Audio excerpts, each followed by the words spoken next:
Mis hermanos, como decían los hermanos, ya hemos venido tratando varios temas que tienen que ver con el andar del cristiano en su vida práctica, en su vida moral. ¿Cómo deben conducirse los hijos de Dios? Estos pasajes que vamos a leer hoy, vamos a estudiar hasta el verso 14, desde el 6, nos hablan de la vida y el fruto que tienen que tener los hijos de luz, la manera como ellos deben andar, pero sobre todo en relación a las obras infructuosas de las tinieblas. Entonces aquí Pablo, especialmente en el versículo 8, el primero nos va a mostrar el por qué Dios espera que como hijos de luz podamos conducirnos de cierta manera. Entonces vamos a leerlo a manera de introducción el verso 8 y después vamos a ver los otros temas que tiene el versículo. Dice ahí: porque en otro tiempo erais tinieblas, mas ahora sois hijos, sois luz en el Señor, andad como hijos de luz. Entonces Pablo va a dar una serie de instrucciones y la base o la razón de esas instrucciones es que nosotros ahora somos hijos de luz. Y como hijos de luz debemos andar como hijos de luz. Y en nuestro andar tenemos que tener una actitud clara hacia las obras infructuosas de las tinieblas. Entonces lo primero que Pablo dice ahí es ese verso 8, donde él dice: porque en otro tiempo erais tinieblas. ¿Qué significa?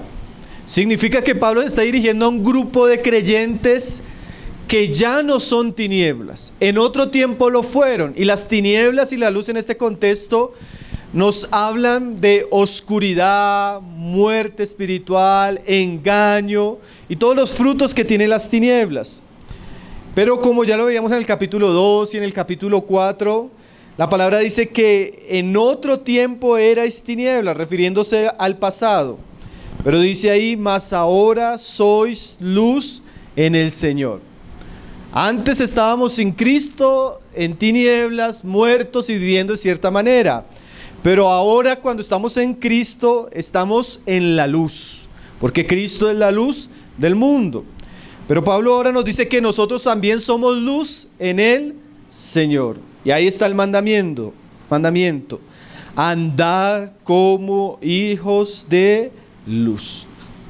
Una vez Dios nos unió a Cristo, a su palabra, a su espíritu, ahora Dios espera que andemos como hijos de luz. Ustedes recuerdan que esa palabra andar en el contexto de Efesios tiene que ver con el vivir.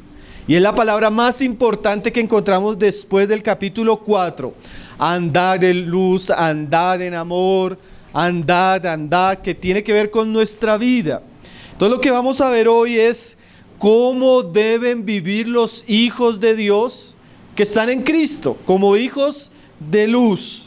Nuestra posición en Cristo, hermanos, nos demanda una responsabilidad.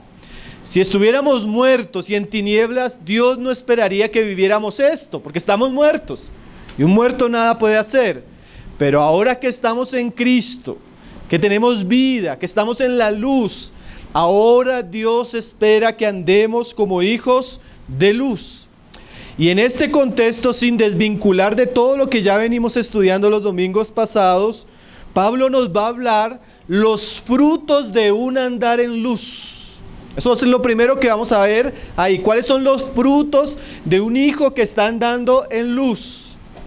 Lo segundo es la actitud de los hijos de luz hacia las obras de las tinieblas en el mundo. Y lo tercero es la misión que tenemos como hijos de luz hacia aquellos que están perdidos en sus obras de tinieblas en el mundo. Entonces esas tres cosas vamos a ver en este pasaje. Ahora yo quiero que usted tenga presente todo lo que ya han venido estudiando, porque como lo sabemos, el contexto reafirma, fortalece y nos clarifica esto que vamos a ver. Entonces vamos a leerlo desde el verso 9, viendo un poco lo que sería lo primero, el fruto de los hijos de luz. Alguien que está andando en luz, él da fruto, porque mire lo que dice ahí: porque el fruto del Espíritu es en toda bondad, justicia y verdad, comprobando lo que es agradable al Señor. Hermanos, esta traducción de Reina Valera, a veces algunos comentaristas consideran que sería más claro traducirla a la luz de algunos manuscritos así. Porque el fruto de la luz, así lo traduce la Biblia textual, la Biblia de las Américas. Entonces en el contexto es mejor traducirlo así, porque el fruto de la luz, porque está hablando de que estamos en Cristo, que es la luz, es en toda bondad, justicia, verdad, comprobando lo que es agradable al Señor. Entonces Pablo nos enseña que si nosotros estamos andando en Cristo, andando en la luz, andando en su vida, andando en su verdad, eso va a ser evidente porque eso se va a manifestar en unos frutos. Aquí se nos muestran 4 frutos: la bondad, la justicia, la verdad y el siguiente, que es el discernimiento. Entonces, ¿cómo yo sé que estoy andando en luz? ¿O cómo yo sé que estoy andando en tinieblas? Por el fruto. El fruto manifiesta cómo está mi vida, cómo está mi unión con Cristo, cómo está mi relación con Él y con su palabra. Dice ahí, porque el fruto es el resultado de algo que cultivamos, trabajamos, nos ocupamos. El fruto revela, hermanos, mucho de nuestro carácter, mucho de lo que en realidad nos estamos ocupando. Y Pablo dice que una persona que está en luz, la luz tiene fruto. Y dice varias cosas. El primero es bondad, que significa en el griego esa palabra bueno o bondadoso, pero por el contexto está hablando de especialmente el carácter moral de los hijos de Dios. Ustedes recuerdan que Pablo viene describiendo una serie de obras que son las obras por las cuales el mundo y el impío va a ser condenado, que son obras de las cuales que necesitamos despojarnos para revestirnos de Cristo. Entonces, en ese contexto, lo bueno o la bondad tiene que ver esencialmente con la excelencia moral, de carácter, ¿sí? Se relaciona con el bien intrínseco, libre de defectos, de algo o de alguien. Entonces, si en el contexto nosotros hemos visto que el hombre impío anda en mentira, anda en ira, anda en hurto, anda en descontento, usa palabras corrompidas, está en fornicación, en inmundicia, en enojo, en gritería, lo bueno sería lo contrario, porque eso es lo malo. Entonces, cuando una persona comienza a andar en luz, comienza a sufrir en él, a vivir en él un cambio donde lo malo del viejo hombre, sus defectos, sus pecados, comienzan a ser reemplazados por la vida nueva de Cristo. Entonces esta persona va caminando rumbo a una excelencia moral, rumbo a un carácter virtuoso, ejemplar, a un carácter bueno. Bueno no solo en el sentido de que hace cosas bondadosas, sino que es bueno en contraposición a lo que es malo. Entonces el que hurtaba ya no roba más, el que mentía ya no miente más, el que era iracundo ahora es paciente, el que era fornicario ahora procura vivir una vida en santidad y en pureza. El fruto de la luz es que nuestra vida cambia. Y dejamos de ser, porque a veces nosotros usamos este lenguaje, hermanos, que todos somos malos. Éramos en otro tiempo de las tinieblas, pero ahora que estamos en Cristo, se espera que la bondad, la perfección y la santidad de Cristo comience a emanar. La luz tiene que manifestarse. Y la luz no es solo poner un candelero en la entrada de una iglesia cristiana. La luz son vidas transformadas que cada vez son más semejantes a Cristo en lo bueno. Aman lo bueno, buscan lo bueno, se deleitan en lo bueno y corren hacia lo bueno. Piensan lo bueno, hablan lo bueno y hacen lo bueno. El cristiano se debe caracterizar porque Dios en él está reconstruyendo la humanidad caída y está haciendo de él un hombre y una mujer en Cristo ejemplar. Un hombre bueno, una mujer buena, que piensa lo bueno, que ama lo bueno, que vive y se deleita en lo bueno. ¿Cómo sé que yo estoy caminando con Cristo? Porque mi corazón está viviendo esa transformación, mi carácter, mis prácticas, mis deseos, todos están siendo transformados, quitando eso viejo, desagradable y produciendo algo nuevo en Cristo, bueno, glorioso. Entonces, un hijo de luz, ¿cómo usted se da cuenta? ¿Usted es cristiano? Sí, ¿hace cuánto tiempo? Hace tanto tiempo. ¿Cómo usted se da cuenta que ese cristiano está siendo responsable en su relación con Cristo, que es la luz? En que él está viviendo una transformación y está siendo cada vez una persona más semejante a Cristo, en todas las áreas. Amén. Entonces el primer fruto es bondad. El segundo fruto es justicia, que son palabras que están muy ligadas las unas a los otros. La palabra justicia en el Nuevo Testamento tiene dos implicaciones, según el contexto en general, ¿no? Justicia tiene que ver con el acto de imputación de Dios en Cristo a nosotros en el momento que nos convertimos. Una vez usted se convierte, Dios por la obra de Cristo lo declara justo en Cristo. Quiere decir salvo, perdonado, hijo de Dios para siempre. Esa es una injusticia imputada, pero la Biblia también usa la palabra justicia como un fruto del andar del creyente, que ya no tiene que ver con lo que Cristo hizo en la cruz y creímos en el Evangelio, sino que tiene que ver con ese aspecto de andar y de vivir justamente. Una cosa es ser justos por la fe en gracia, y otra cosa es que ahora, en la medida que Cristo crece en mi vida y su luz se manifiesta, yo comienzo a vivir una vida en rectitud.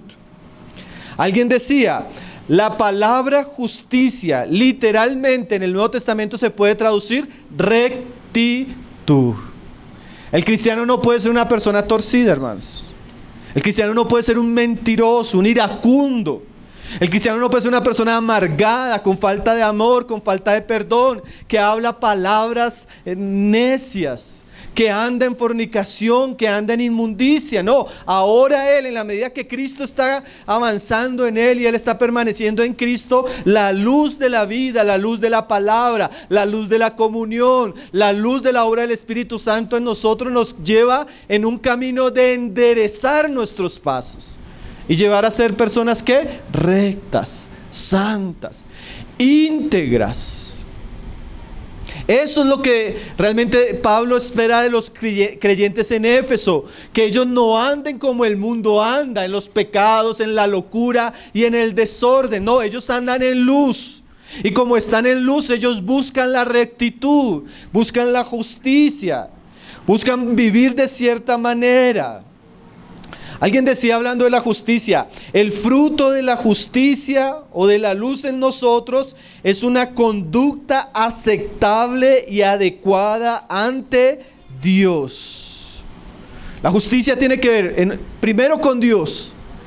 Yo comienzo a procurar vivir según el estándar, la verdad y la enseñanza de Dios en su palabra. En la medida que la luz está en mí, la luz me lleva a desear vivir de cierta manera, a tratar con cosas que no son justas, no son agradables a Dios, no se conforman con el carácter, la santidad y la enseñanza de Dios. Una persona justa es una persona que vive delante de Dios con honestidad, con integridad, primeramente delante de Dios, y obviamente eso se refleja a los hombres. Como cuando usted le dice, ¿qué clase de persona es esa persona? Y le dicen a usted, no, es una persona justa, una persona honrada, una persona íntegra. El cristiano debe buscar eso en su vida cristiana. Él no debería tener áreas en su vida que no son rectas, que no se conforman a la palabra, que no se conforman al carácter de Cristo, al Evangelio. Él debe ser transparente. Es lo que vamos a ver en la siguiente palabra. Hermanos, si eso es interesante, ¿cuáles áreas de mi vida todavía no son rectas, no son justas? ¿Cuáles áreas de mi vida yo tengo que tratar como hijo de luz para obtener este fruto? Porque en un sentido todos vamos en un proceso de santificación y de ir produciendo cada vez más un carácter semejante a Cristo. Entonces la justicia va a reprobar tal vez mi vida matrimonial, mi relación con mi esposa, mi relación con el dinero, Mi relación con otras mujeres, la manera como hablo, la manera como respondo en mi carácter ante ciertas situaciones. Y Dios está usando todo eso para llevarme a ser una persona justa, íntegra, santa, como hijo de luz. La siguiente palabra es el fruto en toda bondad, justicia y verdad. Una vida de acuerdo a la verdad de Dios, una verdad encarnada, manifestada. Hermanos, y es muy interesante porque aquí la verdad puede tener dos realidades. La verdad escrita de lo que Dios quiere de nosotros y la verdad encarnada. Esa verdad que transforma mi vida. A medida que yo ando como hijo de luz, la verdad cada vez es más visible en mi vida. Y eso implica que eso tiene un fruto de santidad. Entonces yo vivo una vida transparente, sin doblez, sin cosas ocultas, sin hipocresía, lo cual es conforme a la palabra de Dios. Entonces en la medida que crecemos en la luz nos hace más veraces, más transparentes. La luz quita las cosas ocultas, la luz quita las cosas desagradables. La luz trata con nosotros para que seamos una sola persona en todo lugar, en todo tiempo. No hipócritas, no religiosos. Tremendo, hermanos, porque Dios quiere que andemos como hijos de luz. ¿Y qué es un hijo de luz? Bueno, alguien que es una persona buena, una persona justa, una persona recta, una persona transparente. Ese es el fruto. A veces nosotros pensamos en los frutos espirituales y pensamos cosas extraordinarias, cosas milagrosas. Pero quiere usted ver un verdadero creyente, ve a una persona que ama lo bueno, se deleita en lo bueno, que es una persona justa, recta, íntegra en todo lugar, en su casa, en la iglesia, en su trabajo, en todo lugar es Él mismo. Eso es una verdadera espiritualidad. Eso es verdaderamente andar en luz. Eso es realmente ser un hijo de Dios que está caminando y perseverando en la luz. Dice el verso 10, el siguiente fruto tiene que ver con el discernimiento. Dice, comprobando lo que es agradable al Señor. Una persona que vive en luz, la luz tiene un efecto en su vida. Si yo ando con Cristo, en su palabra, en comunión con Él, en comunión con los hijos de Él, y yo estoy andando en esa luz tiene efectos en mi vida. Pero además de eso, la luz me lleva a discernir, a comprobar lo bueno, lo que es agradable al Señor. Cuando una persona anda en la luz de Cristo, ella se da cuenta de las situaciones tal como Dios la ve. Como cuando usted está en oscuridad y usted no ve nada, pero usted prende la luz, usted ya se da cuenta dónde están las cosas, usted ya se da cuenta dónde puede caminar. Y uno de los frutos de la luz es que nos volvemos personas que podemos discernir. Y eso es muy importante en relación a nuestra vida con el mundo. La luz primero tiene un efecto en mí. La luz primero me muestra mi pecado, mi maldad, mis injusticias. La luz primero me lleva a mostrar mi hipocresía para volverme una persona justa, buena, santa, recta. Y eso comienza a hacer una obra en mí. Y eso es interesante que usted lo sepa. En la medida que Dios lo está acercando a usted por el Evangelio, lo salva y ahora lo hace hijo suyo y va a ser un discipulado en su vida, lo primero que Dios va a cambiar es a usted mismo. Las cosas torcidas, las cosas mentirosas, las cosas engañosas, sus pecados, la deformidad de su carácter, los vicios con los que usted venía, cosas que a veces usted ni se imagina que son desagradables en su vida, Dios las va a tratar. ¿Sí? Pero inmediatamente Dios comienza a tratar eso en nosotros, también comienza a producirse algo. Comenzamos a discernir, a comprobar que lo que es agradable al Señor. La luz en mi vida, y en la medida que yo camino en luz, yo comienzo a tener discernimiento, yo comienzo a hacer separación. Esto es de Dios, esto no es de Dios. Esto es de Dios, esto es de mi carne. Esto es de Dios o esto es del diablo. Esto es verdad, esto es mentira. Esto es pecado, esto es santidad. Esto me conviene, esto no me conviene. Esto es lo que Dios quiere para mi vida y esto es lo que no quiere. La luz me vuelve una persona con discernimiento. Qué importante eso, ¿no, hermanos? Nosotros en la medida que crecemos en el Señor, comenzamos a entender, y es muy común que uno se acerque con un cristiano que anda en luz y le dice: hermano, yo vi que el Señor me está hablando de esta área. Él quiere que yo haga esto, Él me está hablando que no haga esto, me está pidiendo que... Es una persona que entiende la voluntad de Dios. En cambio, el cristiano que anda en tinieblas o que no persevera en la luz, siempre está con una pregunta: ¿qué debo hacer? ¿Será esto bueno? ¿Será esto malo? O siempre está actuando en su propia sabiduría. Pero cuando vivimos en Cristo, vivimos en su palabra y vivimos en la luz nos muestra que lo que es agradable al Señor. La luz da testimonio, porque la luz no es algo, si lo podemos decir, místico. La luz es una persona. Es nuestro Señor Jesucristo, quien nos habla por su palabra, quien nos habla por los hermanos, quien nos habla en la oración, quien nos habla en las reuniones, y Él mismo va enseñándonos para que nosotros seamos personas que sepamos diferenciar entre lo bueno y lo malo, lo que le agrada a Dios y lo que no. Esos son los frutos de andar en luz. En la medida que yo estoy andando en luz, mi vida está siendo transformada, Dios está tratando conmigo y Dios me está dando la capacidad de discernir.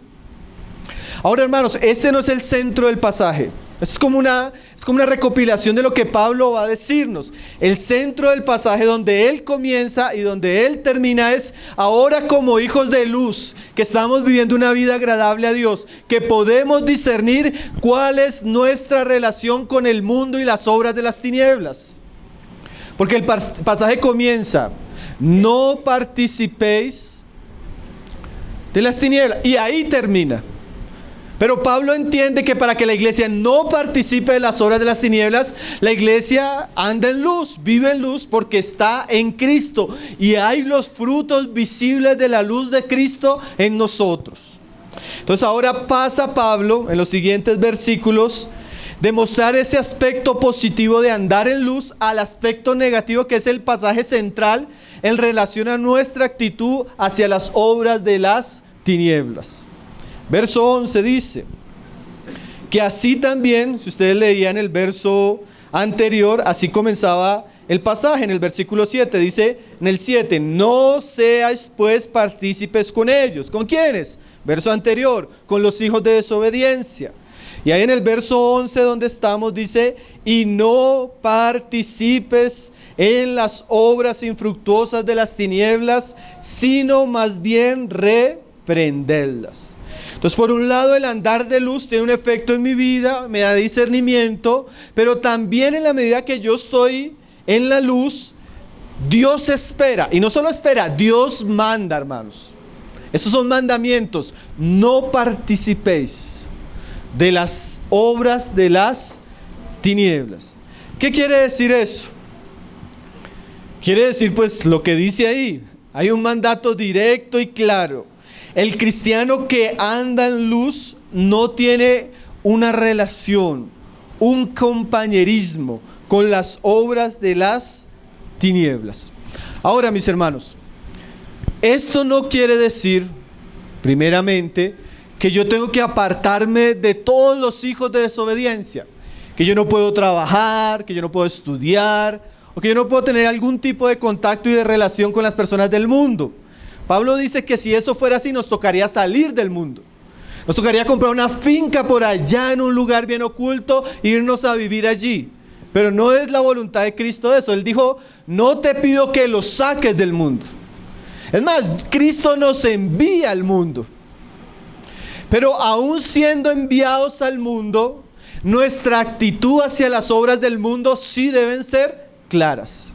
Y el mandamiento es que no participéis. ¿Qué significa eso?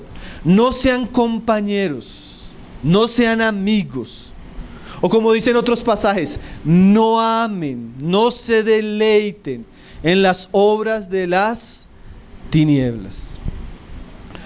Hermanos, como cristianos, mi actitud hacia las obras de las tinieblas tiene que ser una actitud de no participar, no tolerar, no amar y mucho más, no andar en las obras de las tinieblas.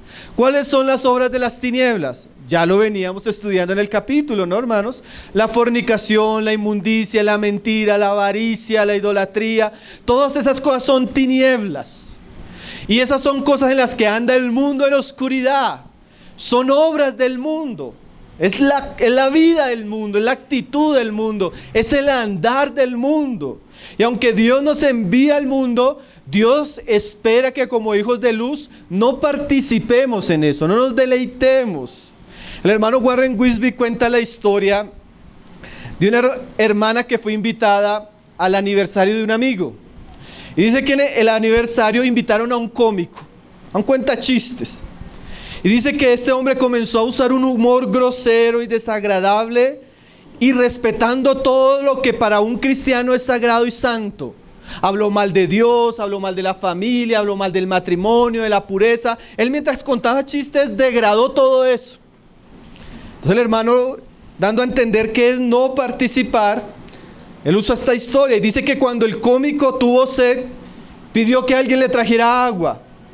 Y la hermana se paró y dijo, no solo necesita que le traigan agua, necesita que le traigan un cepillo de dientes y una barra de jabón también. Todo el mundo que estaba ahí entendió. Un cristiano no puede deleitarse, participar y aprobar las obras de tinieblas. Hermano, y eso incluye todo, el entretenimiento que vemos, las cosas que seguimos, las cosas, conversaciones que tenemos, la manera que permitimos que nuestros hijos sean educados, todo lo que es obra de la tiniebla, nosotros tenemos un mandamiento a no participar. Usted no debe involucrarse en conversaciones, situaciones que apelen al pecado, a lo sucio, a lo desagradable a Dios, a la avaricia, a la fornicación, a la mentira, al robo. Como le decía Salomón a su hijo, hijo mío, cuando venga el hombre impío y te diga, ven, vamos, deleitemos, robemos, matemos, no vayas con ellos. Esa es la instrucción de Pablo a los hijos de luz. Como hijos de luz no vivan en los pecados que ellos viven. Como hijos de luz no participen de las conversaciones que ellos participan. Como hijos de luz no se entretengan en las cosas que ellos se entretienen. Todo lo que es tinieblas, todo lo que es desagradable, todo lo que es contrario a Cristo, la verdad, la santidad, el evangelio, la pureza, la familia, la esperanza eterna.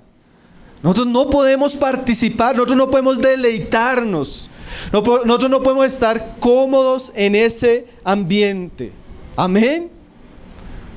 Amén, porque a veces hay un lenguaje cristiano muy sutil. Hermano, es que no debemos juzgar. ¿Sí? Es que debemos hacernos amigos de los pecadores. Y eso es cierto, Cristo fue amigo de los pecadores, pero no participó en sus pecados. Es diferente que usted vaya a evangelizar a una persona que está en cierta condición a que usted termine haciendo lo que ella está haciendo. Recuerdo un testimonio de unos hermanos triste. Fueron a evangelizar en una zona rosa, una zona roja de un sector de la ciudad. Y un hombre comenzó a hablarle a una mujer y ella le dijo, ahora tú me hablaste, ahora yo te voy a hablar. Y el hombre terminó enredándose con la mujer. Tremendo, ¿no, hermanos? Porque a veces nosotros somos llamados a ser la luz del mundo. Y como la luz del mundo debemos tener cierto fruto, cierta vida, cierto discernimiento y cierta actitud hacia el pecado. Y no solo mire lo que dice ahí de no participéis en las obras infructuosas de las tinieblas, sino mire lo que dice ahí. Sino más bien reprenderlas. Ahora, bueno, antes de mirar lo de reprenderla, ¿qué significa obras infructuosas? El mundo en tinieblas vive en unas obras. Así como el cristiano tiene obras, porque anda en luz, el que está en tinieblas tiene obras, ¿o no? Tiene un fruto. El que anda en oscuridad también tiene fruto. Solo que ese fruto, dice aquí Pablo, que es infructuoso. Quiere decir que es un fruto que no da fruto, un fruto estéril, un fruto vacío, ¿Qué quiere decir eso, hermanos? Las cosas en las que vive el mundo y se deleita en el mundo no tienen fruto. En pocas palabras, cuando el mundo rechaza a Dios, el evangelio, la verdad, en lo que se ocupa es un engaño. Es una falsedad, es una trampa. Entonces son obras que en vez de traer una recompensa, son obras que traen muerte. Son obras que traen vergüenza, son obras que traen destrucción, son obras que traen ruina. Cualquier hombre, el que sea, que rechace la luz del evangelio, la verdad de Cristo, al ocuparse en sus tinieblas, lo único que va a traer es muerte para sí mismo, muerte para los que lo rodean y muerte eterna si no se arrepiente. Son obras sin fruto. Por eso dice Juan también, los deseos del mundo, ¿qué? Pasan en el sentido de que son engañosos, son vacíos.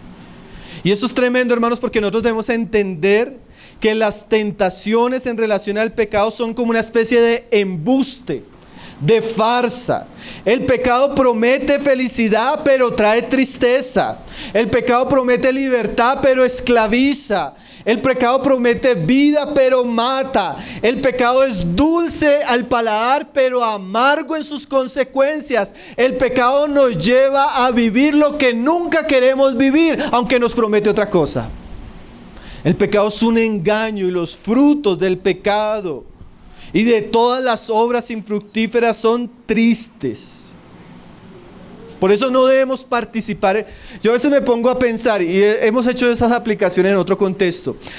¿Qué sentido tiene un papá cristiano que se sienta a ver con su hijo un programa, una serie de televisión donde hay escenas sexuales explícitas, donde hay homosexualidad, donde los matrimonios que está viendo ahí son totalmente desconfigurados? ¿Qué está aprendiendo su hijo con eso? Sí, pero hay papás que no tienen discernimiento y se deleitan en las obras de las tinieblas. Vivimos como hombres que no tenemos luz, no sabemos diferenciar el efecto que tiene la música en nuestros corazones, el efecto que tiene el conocimiento, la educación, el efecto que tienen los influenciadores con todas sus obras, sus prácticas y sus pecados sobre las personas. Por eso Pablo dice, no solo ustedes no tienen que participar, es que son obras infructuosas. Si usted se ocupa de lo malo, de lo pecaminoso, de lo contrario a Dios, no espere recibir buenos frutos de eso, hermanos. Miren lo que dice ahí en el verso 12, antes de pasar a lo siguiente. Esas obras infructuosas no solo son infructuosas, mire, dice ahí, porque es vergonzoso. Eso es lo que se ocupan las personas del mundo, es vergonzoso. ¿Qué significa es vergonzoso? Se puede traducir es bajo, es rastrero. Hermanos, nosotros fuimos creados a imagen de Dios para vivir representando a Dios, y el pecado nos hace andar de manera rastrera, baja, vil. El pecado daña la imagen de Dios en nosotros. El pecado nos lleva a pecar contra la imagen de Dios en otros. El pecado nos vuelve personas viles, desagradables, vergonzosas. El pecado, en vez de traer felicidad, nos lleva realmente a vivir tristezas. El pecado no trae esperanza, trae aflicción. El pecado, en vez de llevarnos a la libertad que promete, nos va a esclavizar de consecuencias y situaciones tristes. Hombres y mujeres que nacieron para ser reyes y sacerdotes de Cristo no pueden andar en las vilezas del pecado. Estamos pecando contra la santidad de Cristo, la santidad de su palabra, nuestra esperanza futura y nuestro llamamiento glorioso cuando nos mezclamos en las obras infructuosas de las tinieblas. El pecado es vergonzoso, hermanos. ¿Sí? A veces nosotros nos jactamos de lo vergonzoso. Recuerdo que yo trabajaba en unas cabinas, apenas me convertí. Y ahí llegaban unas chicas jovencitas, bonitas, jactándose de cómo se vestían, jactándose de los muchachos con los que salían, jactándose de las fiestas a las que asistían. Al año, hermano, todas embarazadas, llamando a su familia de la misma cabina y llorando en vergüenza por el pecado. El pecado solo trae tristeza, hermanos. El pecado solo trae vergüenza, solo afecta mi llamado. Por eso no debemos participar. Usted que llega a tener la osadía de participar de una película, una serie donde hay homosexualidad, donde hay perversión, donde hay crimen, ¿usted le gustaría ver eso en su familia, en sus hijos? Entonces no se deleite en eso. No se ensucie en eso. No contamine su mente. No contamine a sus hijos. Sea santo. Guárdese, purifíquese. Viva como hijo de luz. Pero a veces no, hermanos. Por eso Pablo está reprendiendo a los efesios, porque parece que tenían una fe, un conocimiento, pero que no estaba siendo aplicado a los desafíos de su vida. Señor nos ayude, ¿no, hermanos? El pecado es vergonzoso, hermanos. Entonces por eso dice en el verso 11, y no participéis de las obras infructuosas de las tinieblas, sino más bien reprendedlas. ¿Qué significa reprender? Si usted es un cristiano evangélico, usted va a entender ese versículo de cierta manera. Yo también soy un cristiano evangélico. No quiero ser... No es eso de atar no es eso. Reprender, Pablo da la idea de denunciar, exponer, señalar. Como hijos de luz no es suficiente no participar. Eso es parte, hermanos. Pero además de no participar, como cristianos tenemos la obligación, el llamado de reprenderlo, de exponerlo, de denunciarlo, de advertirlo. Como alguien decía, ignorar el mal es alentarlo. Es una manera que usamos para promoverlo. Entonces, Pablo dice aquí, ustedes son puestos, ustedes no pueden participar de eso. Por el contrario, tienen que reprender esas cosas. Un comentarista decía esto, la palabra en el griego, elektrou, alude la idea de reprobación. Escuche estas palabras, corrección y castigo. Como hijos de luz debemos reprender, corregir, reprobar y castigar el pecado o las obras de las tinieblas. Todo eso se encuentra en la palabra reprender. ¿Qué significa eso, hermanos? Cuando nosotros vemos obras de las tinieblas, obras infructuosas, obras vergonzosas, como hijos de Dios tenemos la responsabilidad de denunciar eso, reprobar eso. Y escúcheme esto, que esto es importante, hermano. Y cuando eso sucede en nosotros o en nuestro ambiente como hijos de luz, eso tiene que ser corregido, tratado y hasta disciplinado. Eso es lo que significa reprender las obras de las tinieblas. Podríamos decir que la primera aplicación tiene que ver con nosotros, porque a veces usted, ¿cómo era reprender al impío y decir no sea fornicario? Bueno, cuando usted está predicando usted puede hacer eso. Pero sería demasiado hipócrita usted reprender al fornicario afuera cuando... ¿Me estoy haciendo entender, hermanos? Este reprender las obras de las tinieblas primero comienza como un ejercicio personal de hijos de luz. O un ejercicio en este sentido congregacional como iglesia. Entonces vuelva a la idea. Reprobar, corregir o castigar todo lo que es obras de las tinieblas. Eso involucra la palabra reprender. Significa, hermanos, que cuando las obras de las tinieblas aparecen en nosotros, las obras infructuosas, las obras vergonzosas, no podemos ser indolentes. Tenemos que tener una actitud como iglesia hacia el pecado, hacia el engaño, hacia lo que destruye. Hermanos, y eso es algo tremendo. Porque una de las características de la luz de Cristo en nosotros es que la luz de Cristo en nosotros va a sacar lo que no es de Cristo. Ahí está, lo vamos a ver. Va a exponer aquello que no le agrada. Va a llevarnos a desear lo que es bueno, justo y santo. Y para eso la iglesia tiene que ser muy firme en su posición hacia el pecado y reprenderlo para que el pecado no la contamine, para que el pecado no la inunde, para que el pecado no la corrompa, para que el pecado no la destruya. Dice alguien, el hecho cuando la iglesia no se pronuncia ante la maldad y no se opone ante lo malo con acciones, palabras y actitudes, equivale a desobedecer a Dios. Como alguien decía, el amor que no reprende ni se opone abiertamente al pecado no es amor. Hermano, pero si somos personas que amamos, ¿cómo le vamos a decir que eso es pecado? Hermano, imagínese que usted va al médico, el médico le hace un examen y él por amor a usted no le dice la verdad. ¿Él estaría siendo una persona íntegra? No lo estaría haciendo. En amor, evidentemente, como se enseñó ahí en el capítulo 4, que nosotros debemos hablar la verdad, ¿cómo? Seguir la verdad, ¿cómo? En amor. De la misma manera nosotros debemos denunciar las obras de las tinieblas en amor, aunque en esa denuncia Dios tenga que tratar primeramente de eso entre nosotros.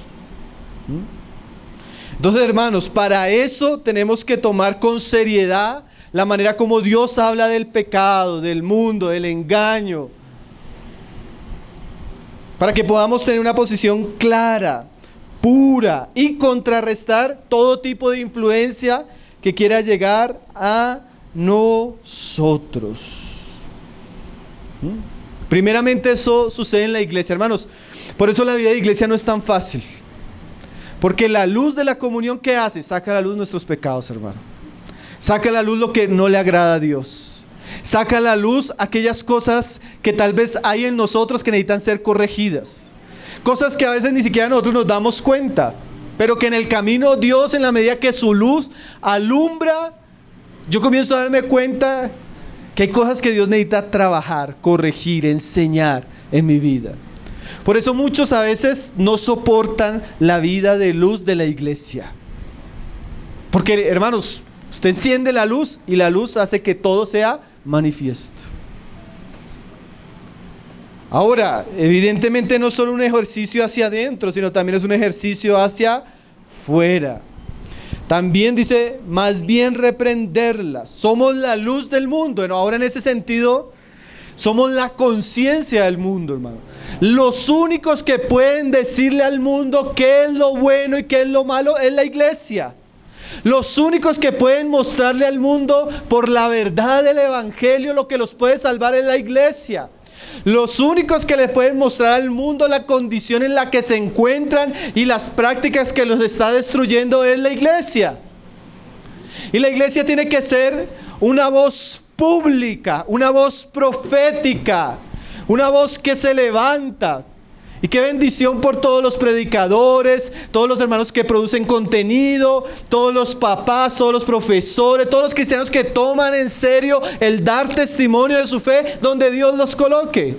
A veces ese reprender es solo hasta una actitud silenciosa. Usted está en su trabajo, todos están haciendo una trampa y le dicen, venga, haga esto con nosotros. Y usted dice, yo no participo de eso. ¿Por qué? Porque soy cristiano. Ahí usted ya está reprendiendo y exponiendo las tinieblas de esa situación. Pero no es solo una actitud pasiva. A veces cuando mi amigo, mi familiar me dice, ven, quiero que ores por mí. Y claro que debemos orar por las personas, pero también debemos hacerle consciente. Pero si tú quieres la bendición de Dios, tú tienes que arrepentirte. Tú estás en fornicación, tú eres un mentiroso, tú tratas mal a tu esposa, eres engañador en esto. ¿Cómo Dios va a bendecirme? Y ahí eso es ser luz, hermano. Eso es ser luz, ¿no? Mi hijo está teniendo luchas con la homosexualidad. ¿Por qué? Examina qué está viendo tu hijo, qué está escuchando, lo estás criando bien, tienes temor de Dios, usas la Biblia, oras por él, vas a la iglesia. Eso es ser luz, hermano. ¿O no es ser luz? Hermano, cuando un gobernante pone una ley que apunta a matar niños inocentes en el vientre, que apunta a sodomizar a nuestros hijos, que apunta a la corrupción moral, la iglesia, por más que se someta al Estado, tiene que hablar. Tiene que ser luz, tiene que pronunciarse. No podemos participar ni tolerar de las obras de las tinieblas. Si la iglesia deja de hablar, ¿cómo se va a salvar el mundo? Si usted va a hablar con el mundo y el mundo piensa que está bien, piensa que son buenos, piensa que pueden vivir de cualquier manera y no va a venir el juicio de Dios. Hay que reprender, hermanos. Hay que reprender. En un sentido de denunciar, corregir, hablar, para que esas cosas puedan mostrar a los hombres la necesidad de Cristo, el Evangelio, la salvación. Mire lo que dice ahora Pablo, dice, más bien que reprenderlas.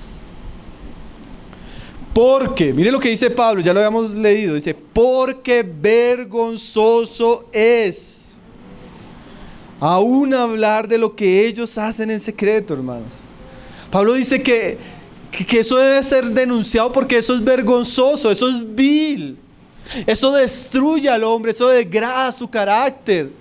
Eso vuelve al hombre, el hombre pierde la imagen como hombre y se vuelve casi un animal que se arrastra en sus pecados, pierde la razón, se vuelve como una bestia. Así lo describe la palabra al hombre cuando rechaza la luz. Entonces debemos reprender porque lo que ellos están es hermanos, nosotros no debemos avergonzarnos de la verdad. Los que se deberían avergonzar de sus prácticas son ellos. Porque lo que nosotros creemos, amamos y vivimos es glorioso, es santo, es sublime, es verdadero. Es la verdad más importante que existe en el universo. En cambio, lo que ellos viven los destruye, los engaña, los mata.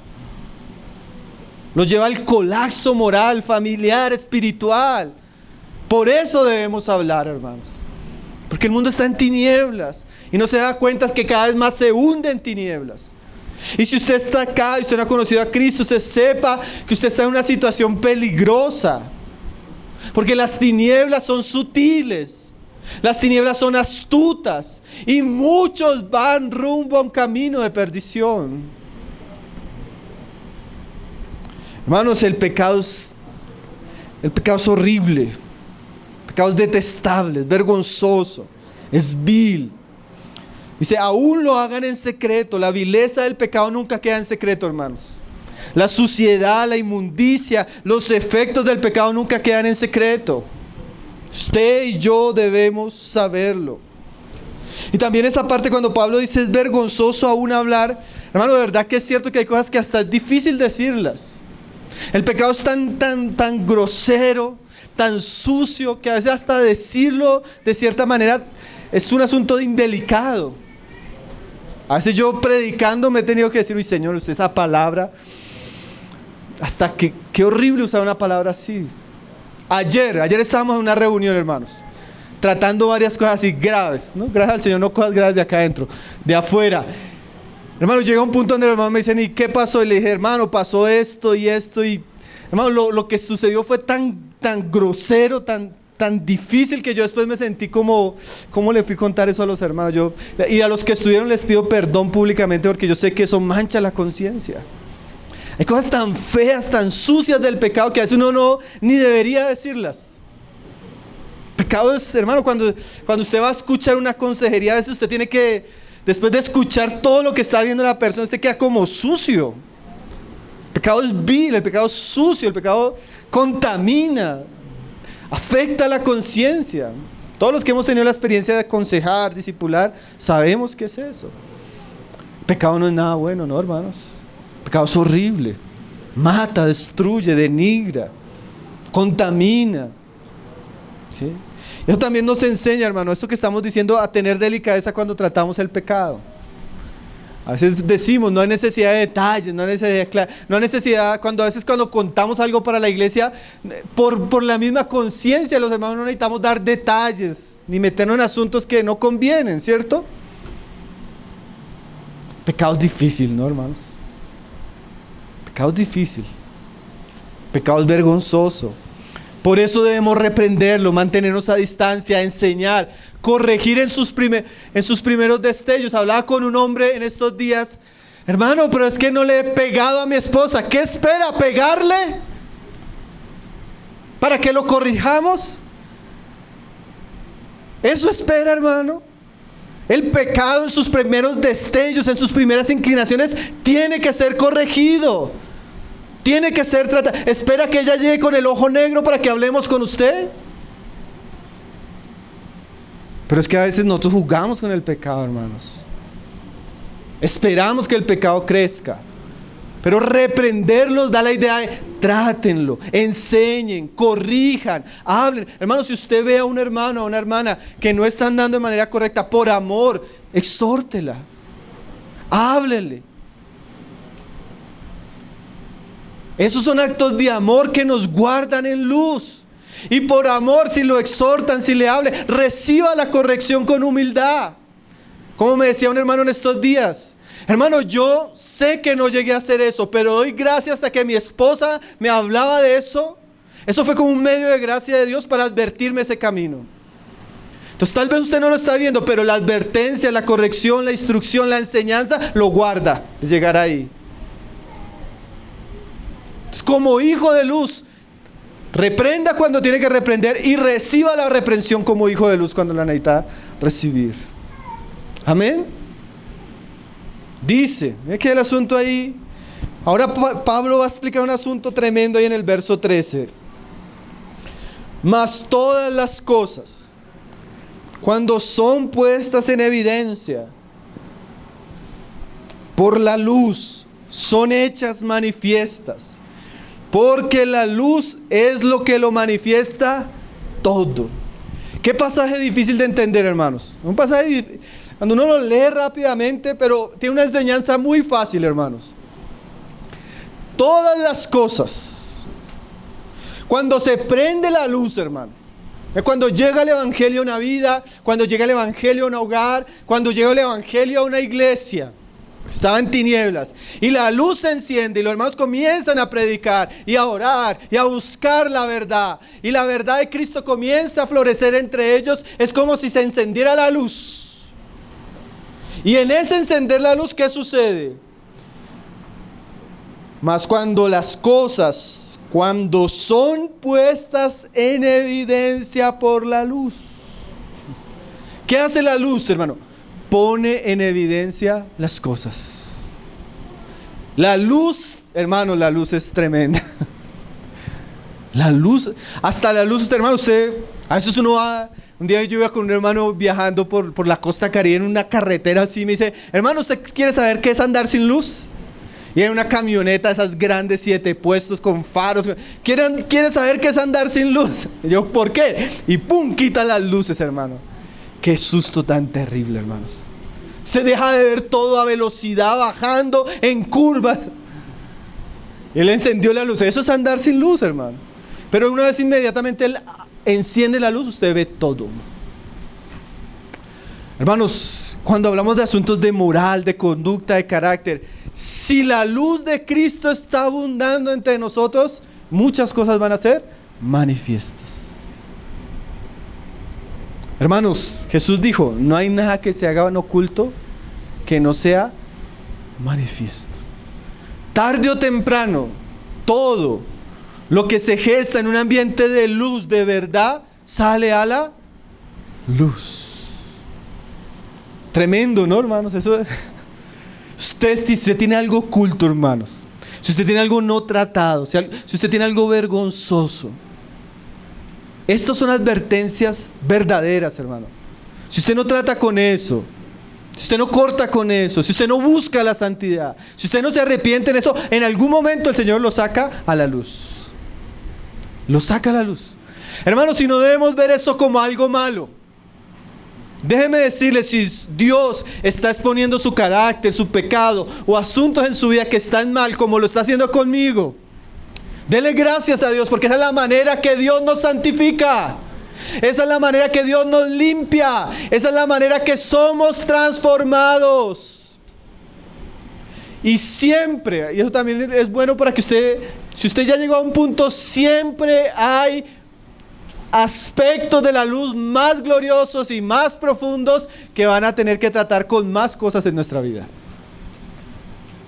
La luz todo, esa palabra todo, lo manifiesta.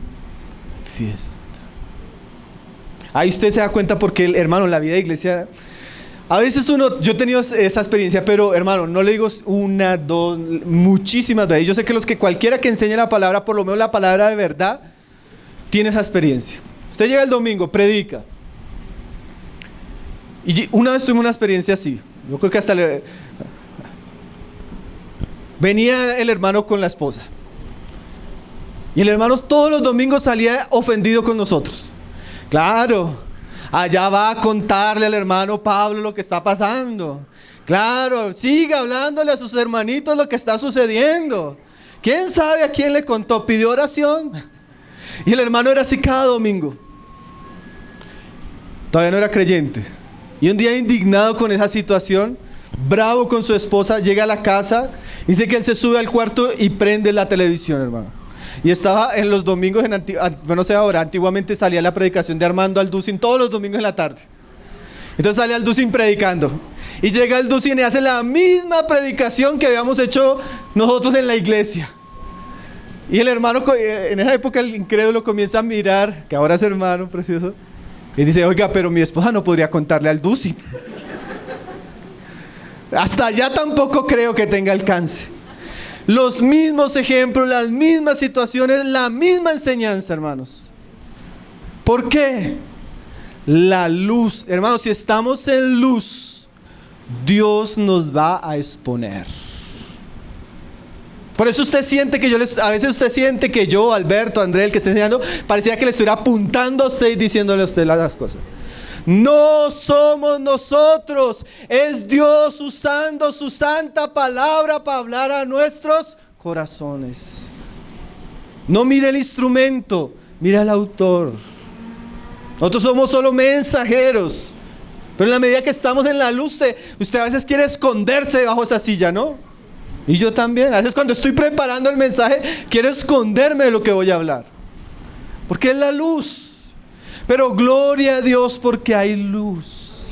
Porque el pueblo que andaba en tinieblas ahora tiene luz.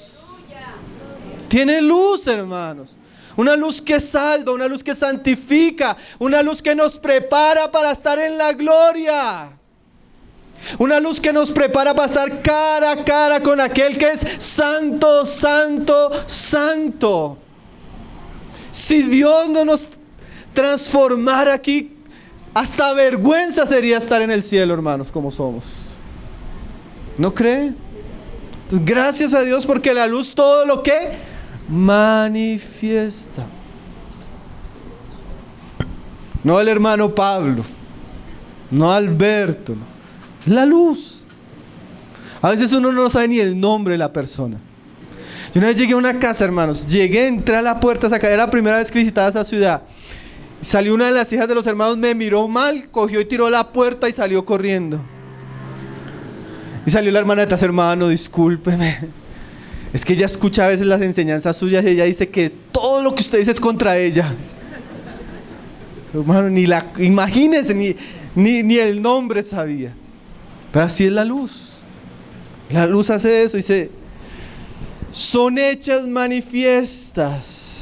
Son puestas en evidencia por la luz, son hechas manifiestas, porque la luz es lo que manifiesta todo.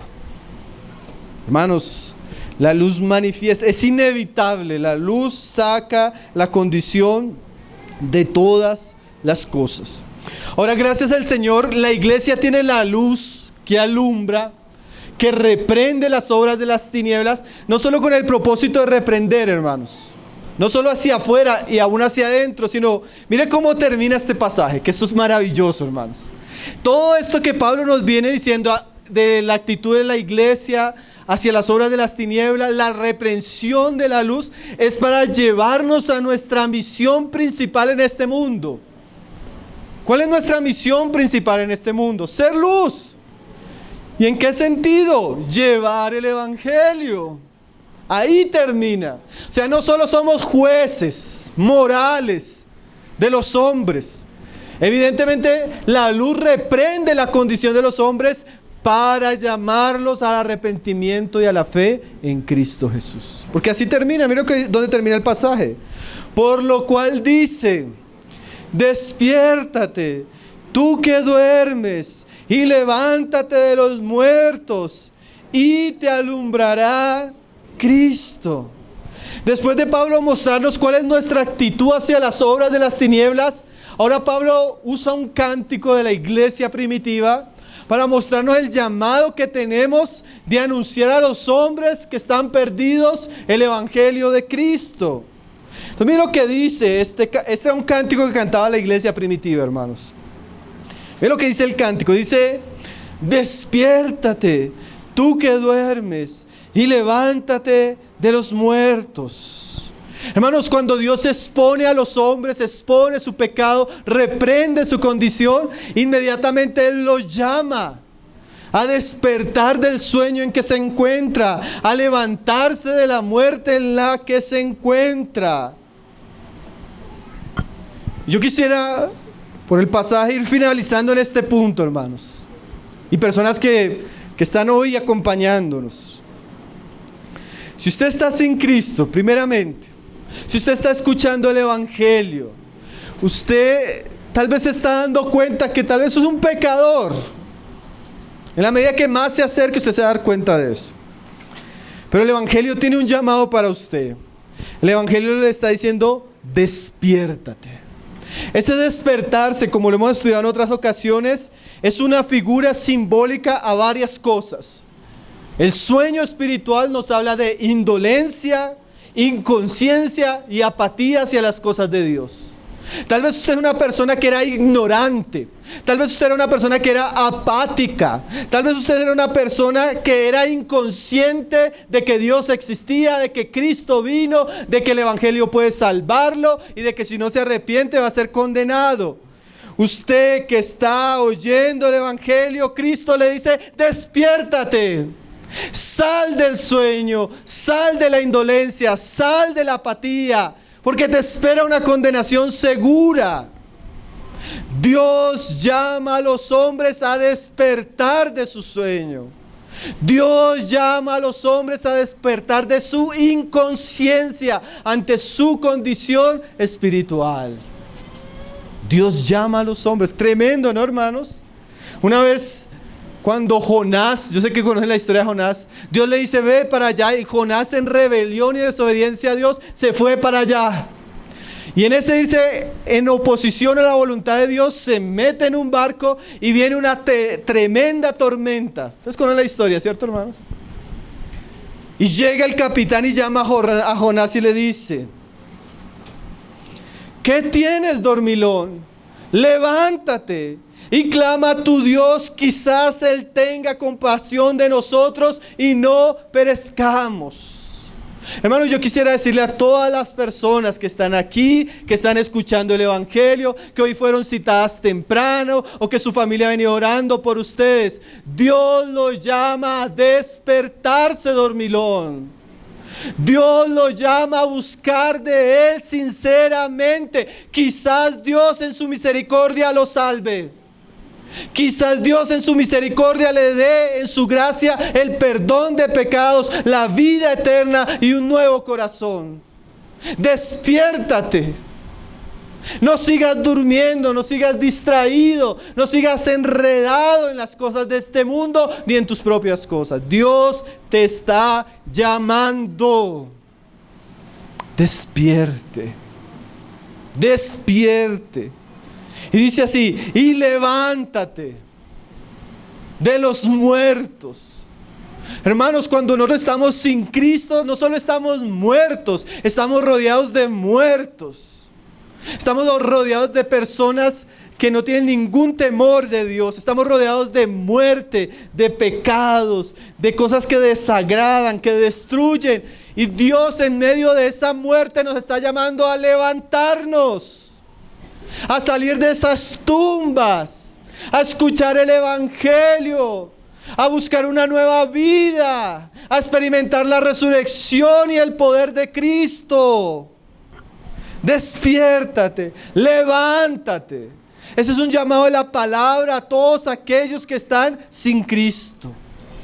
Dios lo ha traído a usted una y otra vez, ha permitido que su familia le hable, que sus amigos lo inviten, para que usted salga de ese estado de muerte y conozca la vida en Cristo. Y dice ahí, te alumbrará Cristo.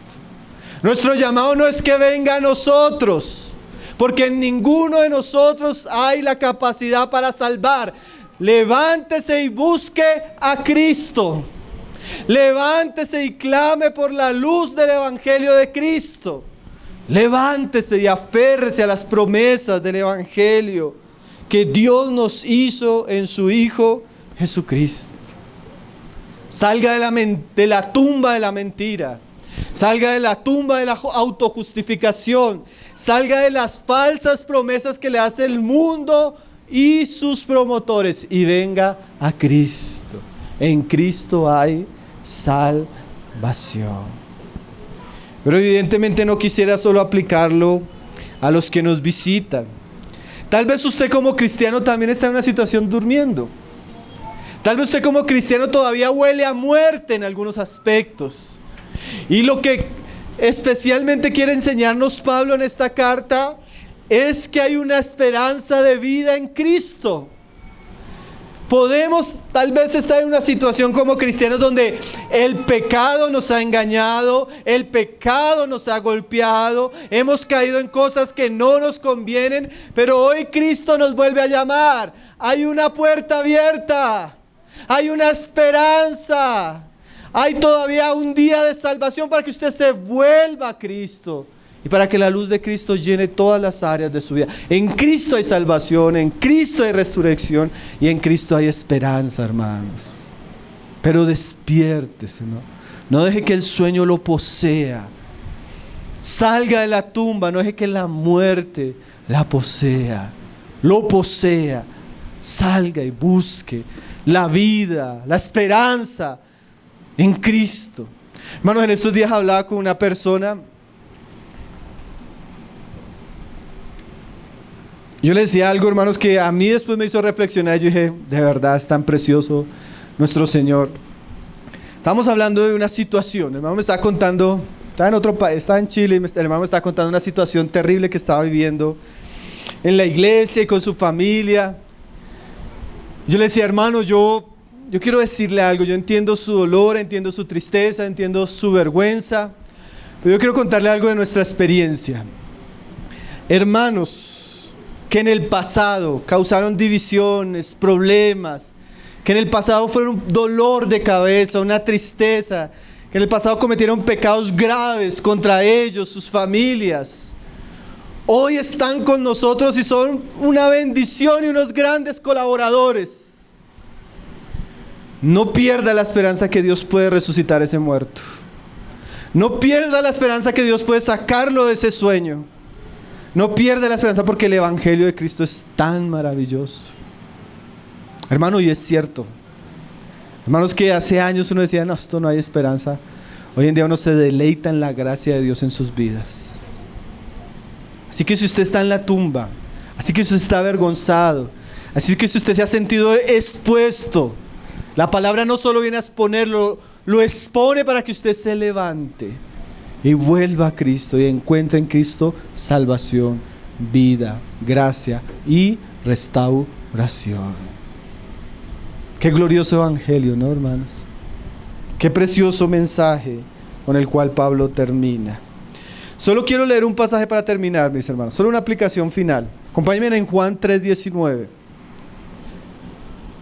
Piense que llevaba como un mes sin predicar así bien juicioso, entonces estoy que me predico. Solo son 2 versículos, mi hermano. Como una manera de aplicación, hermanos, quisiera ir cerrando pensando en esto. ¿Cuál es nuestra reacción hacia la luz? Hermanos, nuestra reacción hacia la luz manifiesta mucho lo que somos. Miren lo que dice este pasaje, y solo hay 2 reacciones. Juan 3:19 dice, y esta es la condenación, Que la luz vino al mundo y los hombres amaron más las tinieblas que la luz, porque sus obras eran malas. Hay una primera reacción, hermanos. Cuando la luz comienza a poner todo en evidencia, cuando la luz se manifiesta, que la luz es ¿quién? Cristo. O sea que cuando usted siente que está siendo expuesto, ¿por quién está siendo expuesto? Por Cristo. Pero ¿cuál es la condenación de los hombres? Que al ver la luz de Cristo, ¿qué hicieron? Aborrecieron la luz, hermano. No aborrezca la luz. No aborrezca la luz que le salva. No aborrezca la luz que le santifica. No aborrezca la luz que lo lleva a Cristo, hermano. No lo aborrezca. Eso es algo que es la decisión más absurda, loca que puede tener una persona hacia la luz. Pero dice ahí en el 20 y explica por qué. Porque todo el que hace lo malo aborrece la luz y no viene a la luz para que sus obras no sean reprendidas. Por eso el incrédulo, hermano, no le gusta, el impío no le gusta la iglesia, hermanos. No le gusta la Biblia, porque el impío al ser expuesto, él aborrece la luz. Porque él prefiere, ¿qué dice ahí? Él ama más sus obras. Él prefiere que sus obras no sean reprendidas. Ayer hablábamos de un caso, hermanos, triste porque dice el hermano, no, y es que una enseñanza que confrontó tanto a la persona. ¿Y qué pasó? No, en vez de volver, no volvió. Porque, y lo decía, no es que esa palabra a mí que no volví. Triste, ¿no, hermanos? Porque la luz debería, ¿qué? Llevarnos a amar eso, a Cristo, la verdad, para que lo malo en nosotros sea tratado. Pero dice, no viene a la luz. Pero dice el 21, mas el que practica la verdad, el que anda en la verdad, el que ama la verdad, el que quiere conocer, vivir, no solo oír, sino practicar la verdad, dice ahí, viene a la luz. Y yo quiero preguntarle, ¿usted es una persona que aborrece, se disgusta con la luz? ¿O usted es una persona que viene a la luz, que ama la luz? Así la luz, eso es como cuando usted el boxeador va al ring y recibe un golpe, pero a pesar de que eso lo está golpeando, él tiene tanta pasión por eso que él vuelve. A veces uno es así, ¿no, hermano? La palabra y ahí hay que poner la cara, hermanos, porque Dios está usando eso para trabajar en nuestras vidas. El que ama, dice más, el que practica la verdad, viene a la luz, para que sea manifiesto que sus obras son hechas en Dios. El que está en luz, viene a la luz para que a la luz salga, no que todo lo que haga Él es hecho en Dios, pero esas obras hablan de todo el trabajo de Dios en Él, en luz, así sean obras de arrepentimiento, de trato con el pecado, de lucha personal, pero Él está en Dios, Él está en esa lucha. La lucha de vivir en la luz y andar, como dijo, de luz. ¿Cuál es usted, hermano? ¿El que aborrece o el que ama la luz? El Señor nos ayude, hermanos. Yo quisiera que termináramos cantando un cántico. Yo mientras estudiaba este pasaje, hay un cántico que a veces nosotros cantamos, que a veces no, yo creo que es un cántico que a veces en un ambiente de cantar adoraciones al Señor parece que no se entendiera, pero yo sé que este cántico nos invita al altar del Evangelio, al altar de la cruz. Y Dios nos llama a venir a Cristo, hermanos. Entonces, si usted se sintió expuesto, yo quisiera, mientras nuestros hermanos se preparan, si usted nos está visitando y usted realmente siente que Dios lo está llamando, hermano, yo quisiera invitarle a que se ponga en pie. Vamos a orar porque Dios está llamando, yo creo que Dios está salvando y creo que Dios está dando oportunidades a los hombres para que vuelvan a Cristo. Hermanos, y también yo quisiera de todo corazón, yo me siento tan alegre por aquellos hermanos que están tomando en serio el predicar el Evangelio. No se desalienten, mis hermanos. Dios los use para salvar muchos hombres y llegar a Cristo. Dios les dé fuerza, ánimo, voluntad para que sigan predicando el Evangelio. A eso nos llamó Dios, hermanos, a predicar el Evangelio. Háganlo de todo corazón y vamos a ver los frutos. Y también quisiera decirle al hermano que tal vez esté en la tumba: levántese, mi hermano, levántese. Cristo sobre todo quiere restaurar su vida, usarla para su gloria y darle una nueva esperanza. Vamos a orar, mis hermanos. Yo creo que la iglesia cada vez más debe desear ver muchos llegando a Cristo y muchos creciendo en esa luz que el Señor está dando. Padre, te damos gracias, Señor. Gracias, Señor, por tu palabra, Señor. Tu palabra gloriosa, Señor. Tu palabra maravillosa, tu palabra que alumbra, Señor. Alumbra y nada queda en oculto, Señor. Tu palabra que expone nuestro corazón, expone nuestras vidas, Señor. Tu palabra que nos llama a la luz, a la verdad, a Cristo. Tu palabra que nos invita al altar de la salvación, donde Cristo fue crucificado por nosotros. Tu palabra que nos invita a morir a nosotros mismos, Señor. A nuestros pecados, a lo vergonzoso, a lo que no es tuyo, Señor. Tu palabra que nos invita a ser como Cristo, a andar en luz, en santidad, en justicia, Señor. Y aprovechamos este momento, Señor, para pedir que tú nos limpies, Señor.